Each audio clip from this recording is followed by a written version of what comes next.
Start गरेर देश बन्छ। केरम काठमाडौँ पोखरा रेल आइसकेपछि बेनीसम्मका रेलका लागि त केही भन्नु पर्ला जस्तै लाग्दैन मलाई। स्टार्ट गरेर देश बन्दैन, स्टार्ट गरेर देश बन्छ। स्टार्ट गरेर देश बन्छ। पोखरा रेल आएपछि बेनी जाँदैन।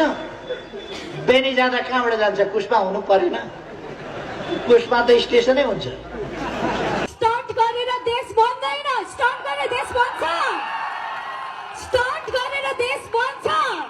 76 सालभित्र नेपालको पानी जहाजले झण्डा हालेर कसरी सामान बोकेर हिँड्छ, कसरी मान्छे बोकेर हिँड्छ हामी देखाउँछौँ। स्टार्ट गरेर देश बन्दैन, स्टार्ट गरेर देश बन्छ। स्टार्ट गरेर देश बन्छ। रेल आउँछ, पानी जहाज पनि आउँछ, टिकट काट्न पाइन्छ, काउन्टर खुल्छ, त्यसको सूचना पनि हुन्छ। स्टार्ट गरेर देश बन्दैन, स्टार्ट गरेर देश बन्छ।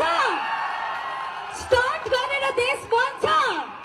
सिलिन्डरको फेज समाप्त गरिदिन्छु। घरमा चुलामा पाइप ल्याएर स्टार्ट गरेर देश बन्दैन, स्टार्ट गरेर देश बन्छ। स्टार्ट गरेर देश बन्छ। सिलिन्डर कारमा बोकेर, केमा बोकेर, मोटरसाइकलमा बोकेर, साइकलमा बोकेर कुद्नु पर्दैन। स्टार्ट गरेर देश बन्दैन, स्टार्ट गरेर देश बन्छ। स्टार्ट गरेर देश बन्छ। पिटिक्क खोल्दाखेरि सिलिन्डरबाट आउँछ नि ग्यास, पाइपबाट आउँछ। स्टार्ट गरेर देश बन्दैन, स्टार्ट गरेर देश बन्छ। स्टार्ट गरेर देश बन्छ। चुलामा ग्यासको पाइप पुगेर ग्यासको बुलेट आयो कि आएन, सिलिन्डर पायो कि पाएन, कुन सिलिन्डर कता, यो सब झमेली भएन। स्टार्ट गरेर देश बन्दैन, स्टार्ट गरेर देश बन्छ। स्टार्ट गरेर देश बन्छ।